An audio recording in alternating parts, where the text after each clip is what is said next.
Eu, ok, ok. E então nós vamos fazer o seguinte: a gente vai abordar um assunto, mas vocês fiquem livres aí para poderem também participar. Eu gosto muito quando as pessoas participam, porque acaba enriquecendo bastante a nossa reunião e vai ao encontro daquilo que a senhora nos alertou para dirimir as nossas dúvidas, os nossos conflitos interiores. Então, às vezes, numa conversa despretensiosa, às vezes nós ouvimos uma palavra que desperta em nós algo que estava adormecido, para que a gente fique mais atento na vida. Então, todos nós aqui fazemos parte de uma grande família e eu apenas estou aqui nesse instante responsável por levar, iniciar um assunto, um papo com todos vocês. Então, eu fico muito feliz quando as pessoas participam e podem interromper sem nenhum problema, porque todos nós estamos aqui com essa finalidade de ganharmos não só em conhecimento, mas trocarmos essas energias que estão conectadas nesse instante pelas vias da internet. Mas não tenhamos dúvidas que essas vias da internet, elas são carregadas pelo pensamento nosso através de um sentimento de fraternidade, porque estamos nos reencontrando, irmãos que nos comprometemos no passado de juntos estarmos para a solução, ou melhor, a resolução dos problemas que nós estamos aqui tentando resolver, né? Então, a parábola do bom samaritano, ou qualquer outra história que por Jesus tenha nos contado, falado, sempre nos permite fazer reflexões na vida. E é isso que a doutrina espírita vem nos chamar a atenção, fazer reflexões. Quando o professor Allan Kardec fez a proposta de escolher o aspecto moral de Jesus, não foi à toa, porque ele sabia, como um apóstolo de Jesus, o que nós precisávamos ouvir, receber e também entronizar nas entranhas do nosso ser é a parte, o aspecto moral. Porque estamos indo de vento em polpa, em, no conhecimento científico, tecnológico, mas estamos ainda nos arrastando no aspecto moral.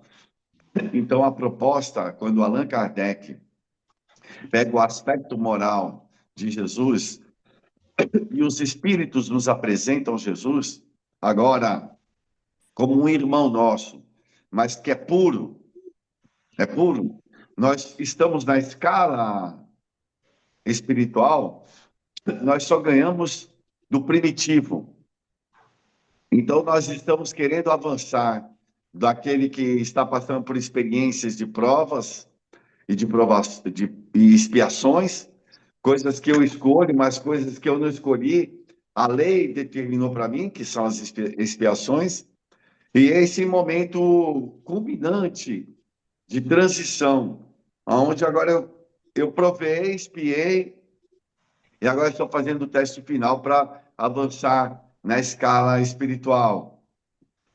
E Jesus é aquele irmão nosso que está há bilhões de anos na nossa frente, que ele é puro, totalmente puro, né? Imaginem os senhores que nós ainda vestimos a matéria, estamos estudando a matéria, que serve para nós como uma impressão dos nossos sentidos, aos sentidos que nós compreendemos hoje, não só a visão, o paladar, a audição, o tato e assim por diante, mas desenvolvendo agora a capacidade do nosso raciocínio através da intuição, onde está sendo nos dada por Deus essa pretensão de avançarmos no aspecto ainda de uma coisa orgânica, que faz parte do nosso organismo, que é a nossa glândula pineal, que é a transdutora dos pensamentos que nós emitimos e daqueles que nós recebemos.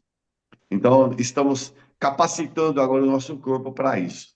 Imagine os senhores que ainda viveremos um largo tempo na matéria, para que um dia nós vamos viver somente no mundo espiritual, mas com um corpo espiritual, que é matéria também, e estaremos estudando esse corpo espiritual durante muito tempo, para que venhamos a entender que esse corpo espiritual é um reflexo do espírito, do equilíbrio ou desequilíbrio do espírito. E até que um dia nós vamos, estando ajustados espiritualmente, o nosso corpo espiritual vai se rarefazendo tanto que um dia não precisaremos mais dele. E aí sim seremos espíritos. E entraremos numa outra fase do espírito, o estudo do psique, do espírito, para que a gente entenda esse processo de evolução, que ele é demorado a partir do instante que eu não me empolgo com as manifestações do espírito na matéria. A hora que eu começar a entender que eu estou em uma tarefa, é como se fosse num jogo de videogame, onde eu estou repetindo as fases para compreender uma outra fase, passei de fase até assumir fases maiores. Mas é que a hora que eu compreendo uma fase, eu consigo passar dela. A hora que eu entendo que eu estou aqui na Terra com o objetivo único e exclusivo de crescer, evoluir, então tudo se modifica na minha vida. Eu sou o comandante do meu dia a dia, da minha tarefa. Eu que direciono as coisas, porque agora eu entronizei em mim o aspecto divino. E isso vai fazer uma diferença imensa na nossa vida. As coisas já não são tão importantes para mim. O que é importante é o meu crescimento espiritual. E é dessa forma que eu crio expectativas, esperança, porque é fruto do meu otimismo por saber viver melhor.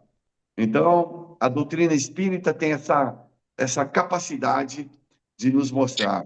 E essa capacidade é fruto do conhecimento. O conhecimento, talvez, seja a coisa mais importante da nossa vida. É o saber. Quando eu sei, eu não fico mais como eu era antes, porque eu incorporei em mim um conhecimento, um saber. Então, isso se faz muito importante na nossa vida. A doutrina espírita é o único meio onde ou filosofia, ou ciência, ou religião, que implica em transformações e mudanças. Implica nisso. Por que ela implica nisso? Porque eu passo a saber, eu passo a conhecer. E quando eu sei, eu conheço, eu modifico. Eu não sou mais aquele ignorante. Então, esse preâmbulo é para que a gente entenda que nós estamos inseridos nesse contexto essencialmente para promover o nosso conhecimento. E é interessante que o espírito Joana de Ângeles, um dia falando ao seu protegido, Divaldo Pereira Franco, falou com algumas palavras semelhantes a essa. Falou de tudo na vida, as pessoas, os fatos, as circunstâncias, as coisas, tudo foi colocado em torno de você para que você se conheça. Tudo. O resto é uma ilusão, porque foi tudo preparado para você se conhecer. Então, e o maior desafio da criatura humana é a própria criatura humana.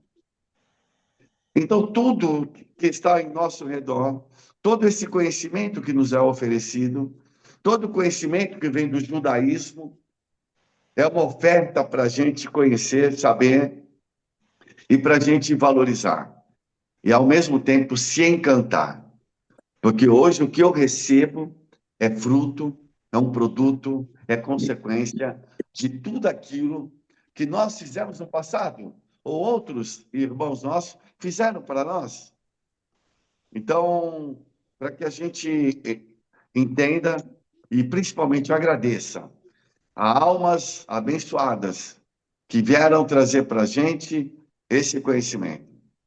Então, nós agradecemos ao professor Allan Kardec, que teve a coragem de assumir uma postura no século XIX, absolutamente materialista, absolutamente naquele momento absolutista da igreja, onde ele teve a coragem de lançar uma obra, investigar fenômenos que até então ele duvidava, e aí ele vai investigar e vai trazer à lume a matéria, essas informações para todos nós, lançando o Livro dos Espíritos. Uma coragem imensa, porque o Livro dos Espíritos era desafiador falar de espírito naquele momento. Agora era desafiador falar que os espíritos se comunicavam e que eles não morreram e que eles continuam da mesma forma que eram quando estavam vivos. Isso é fantástico para a gente.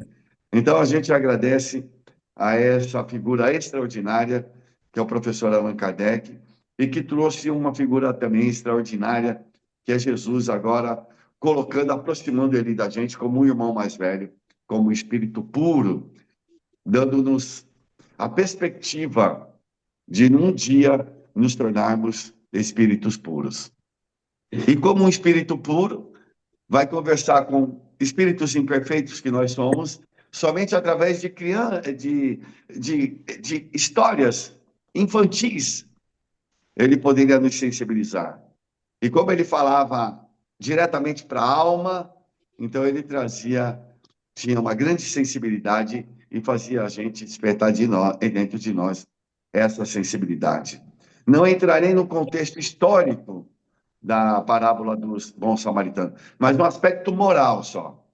O contexto histórico é formidável, porque nós precisamos conhecer um pouco do judaísmo para compreender algumas coisas que acontecem. Por exemplo, narra Jesus, Lucas, Mateus, mas Lucas, de uma forma um pouco mais categórica, agora como grego tem uma outra visão, vai narrar que haviam festas em Jerusalém.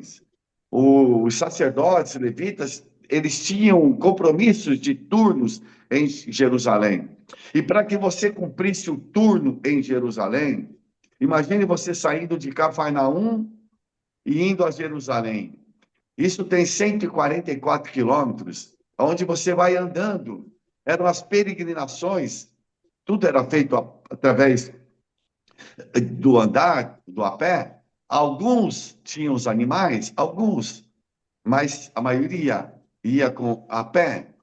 E eles tinham o turno a ser cumprido lá em Jerusalém, que era o grande local das festas religiosas.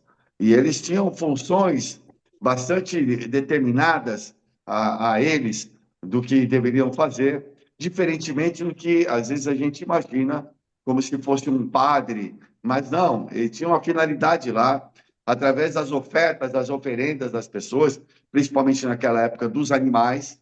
Haviam aquelas pessoas que matavam os animais e ele despejava todo o sangue para poder drenar e ali ele até ficar com uma parte daquela oferenda, porque era o resultado do seu trabalho.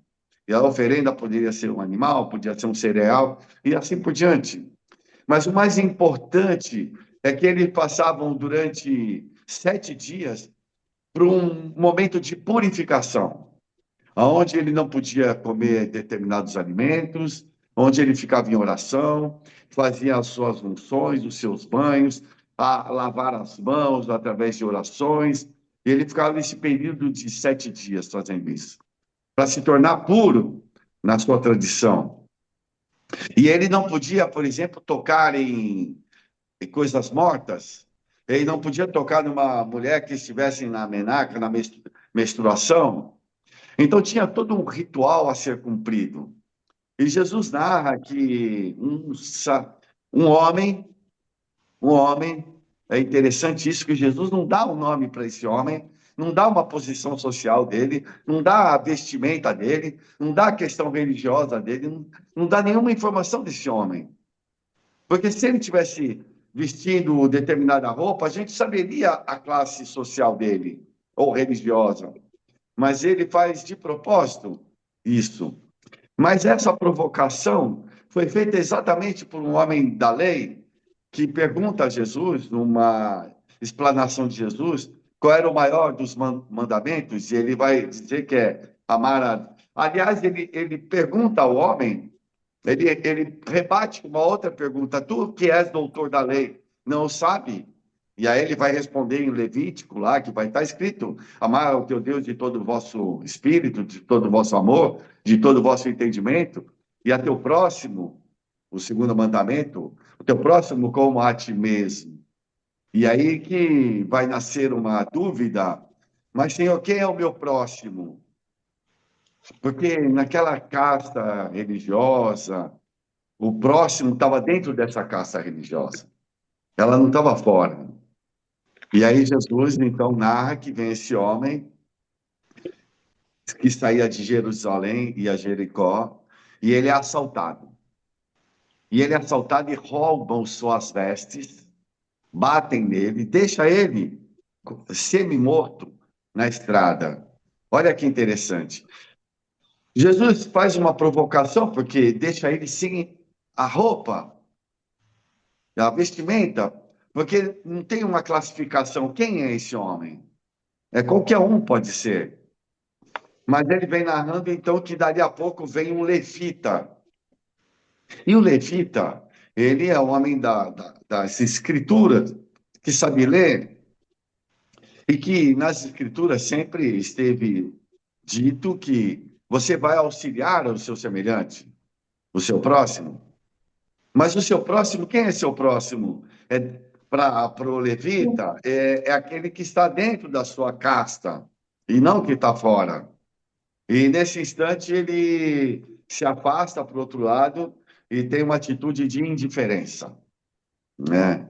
E aí Jesus vai e diz que dali a pouco vem um sacerdote. O sacerdote é o homem que faz a ligação do céu com a terra, mas os sacerdotes também passando pelos rituais ali do seu turno, ele está puro e não poderia tocar num homem que ele não sabe, é um desconhecido, e ele também estava semi-morto, e diz Jesus que o sacerdote é indiferente àquela situação. A indiferença talvez seja um dos piores sentimentos humanos, porque é como se falasse, eu não me preocupo com você, eu não estou nem aí com você. É mais ou menos isso, levando para um português mais claro. E, e eles passam, atravessam o outro lado da rua. Mas o interessante é que dali a pouco Jesus ele fala que vem um samaritano. E o samaritano passa por esse homem e ele é tomado de compaixão. A compaixão é você sentir a dor do outro, é você se colocar no lugar do outro. E quando você se coloca no lugar do outro, é assim: como eu gostaria de ser atendido, como eu gostaria de ser tratado. E ele é tomado de compaixão. E ele vai lá, pega esse homem, passa os olhos para tirar a dor, passa o vinho para desinfetar, coloca esse homem no seu animal, olha só, um judeu dando espaço, um animal, para um desconhecido. Aquela estrada de Jerusalém a Jericó é uma descida, e são estradas pequenas, e é considerado muito perigosa. E o judeu que deu, o samaritano, que deu, atendeu às necessidades daquele homem, ele coloca no seu animal, dando um espaço para ele e colocando ele à mercê, às vezes, de bandidos. E que poderiam perguntar: quem? O que você está fazendo? Né? Um samaritano ajudando um judeu? Então, Jesus começa a provocar dentro de nós inquietações. E aí ele leva para uma hospedaria e vai lá e paga, dá 2 denários. Os 2 denários dava para ele ficar a semana toda. E ainda ele fala assim: olha, eu vou deixar pago, mas se houver algum gasto, na volta eu restituo. Quando ele termina essa historinha, aí é perguntado: quem é o próximo, mais próximo nessa história? Para o judeu que estava ouvindo aquela parábola, aquela história, é uma grande dificuldade de responder. Porque, preste bem atenção, eu omiti um detalhe. O samaritano, que vivia na Samária, na Samaria, eles haviam construído um templo próprio. Eles não mais iam a Jerusalém. Eles faziam as interpretações dos textos bíblicos do Antigo Testamento da sua forma. Eles se misturavam com outros povos. Então, eles não eram bem vistos. Aliás, se via um samaritano, eles olhavam para o lado, cuspiam ao chão e diziam: raca, pessoa de má vida. E aí Jesus vai lá e pega uma pessoa, um samaritano, e faz essa provocação. E agora, no final da história, ele pergunta: quem é o próximo? Quem é o próximo? Aí o judeu não responde que é o samaritano. Olha que interessante. O próximo, ele responde, é aquele que agiu com misericórdia. Jesus não repreende o sacerdote, o doutor da lei naquele momento. Não repreende. Mas ele deixa uma interrogação, uma reflexão a se fazer a todos nós, para todos nós. Como nós estamos agindo na nossa vida. Mas antes de fazermos uma pequena análise, vamos andar 1800 anos, 1860 anos. E vamos lá no Evangelho segundo o Espiritismo, no capítulo 6º, o Cristo Consolador. E esse mesmo Jesus, agora ele vem até nós, especificamente a nós espíritas, e ele vai fazer uma provocação para a gente. E ele vai falar: espíritas, eis o primeiro ensinamento, amai-vos. E eis o segundo ensinamento, instruí-vos. Ele colocou o amor na frente da instrução. O mesmo Jesus, depois de 1800 anos, vem repetir aquilo que ele falou para a gente. É como se ainda nós não tivéssemos ouvido a palavra e não dado a importância devida. E hoje a gente começa a dar a importância devida. Espíritas, amai-vos. Amar é o atrito mesmo na família, é a discórdia, é a tolerância, aonde a gente vai a compreensão, a paciência, um com o outro, através e o perdão, para entender que estamos ali para nos respeitar e um dia nos amarmos. Mas eu preciso respeitar. Eu preciso me arrepender de algumas coisas que hoje reconheço que não foram boas. Se hoje eu entendo que eu não tenho uma aversão a uma pessoa da minha própria família, quantas pessoas eu ouço, eu não sei porque essa pessoa nunca me fez mal, mas eu não gosto dela. Aliás, eu odeio essa pessoa. Opa, então pera lá. Nós temos um trabalho a ser executado. Se você não enxerga nada nessa atual encarnação que te leva a ter esse sentimento por essa pessoa, então isso está em tempos atrás, lá em outras existências. Nós precisamos iniciar esse processo de reparação. Mas ele que tem que começar a pedir perdão, porque é dele que vem essa situação. Sempre a gente acha que é o outro que deve iniciar esse processo de reparação. Não. Inicia aquele que percebe. Mas ele é meu pai e eu sou o filho, o pai tem o dever. Se o pai não enxerga e o filho enxerga, o filho tem o dever. Ele tem que ser tomado de compaixão, porque ele já sabe, ele entendeu a mensagem. E nós espíritas, então, Não podemos negar mais conhecimento, instrução. Não podemos negar. Nós temos muitas informações para ficarmos parados. Então, nós temos hoje em dia, devemos ter uma obstinação pelo nosso crescimento espiritual, porque eu sei, eu não mais ignoro, porque ele voltou e contou a mesma história para a gente. Só que agora ele vem ensinar a gente. Olha que interessante. Jesus é a segunda revelação. Na primeira revelação, Moisés, ele não ensinava, ele tinha os mandamentos. Ele mandava, a gente obedecia. Cegamente, mas tinha que obedecer. Porque ele colocou para nós, naquela época, quase 4.000 anos atrás, um Deus punitivo.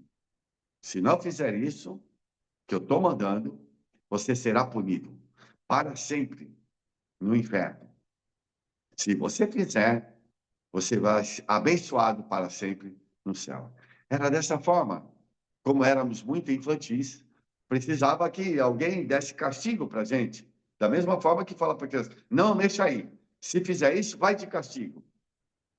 Não. Passado 2.000 anos, vem Jesus e ele vem ensinar a gente. Ensinar é quando você apreende a informação e quando você, com essa informação, você deixa de ignorar. E deixando de ignorar, eu não posso mais ser o mesmo. Interessante isso. Então, Jesus vem ensinar. E ele vai falar, ele coloca o amor antes da instrução. Se Jesus fala que vem primeiro o amor, depois a instrução, é que nós devemos obedecer, porque ele sabe. O que acaba acontecendo é que nós temos muita instrução, nos intelectualizamos demais, mas não temos a compaixão. Não desenvolvemos a capacidade ainda de amar, ou melhor, de respeitar, mas não o outro, eu mesmo, eu que preciso começar a me respeitar, me amar, porque eu tendo isso dentro de mim, eu consigo transferir para o meu semelhante.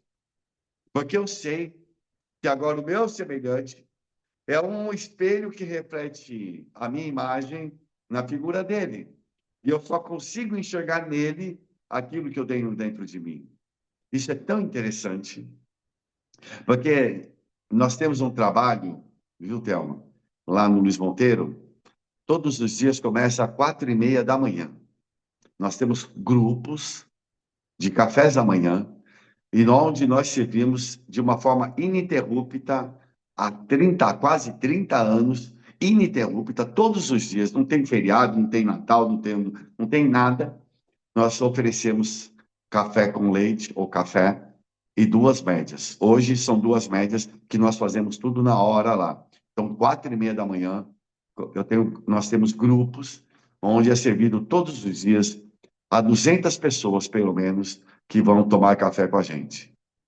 Modificou um pouco pós-pandemia, porque antigamente a gente oferecia roupa, oferecia banho, oferecia cabeleireiro, oferecia uma série de coisas.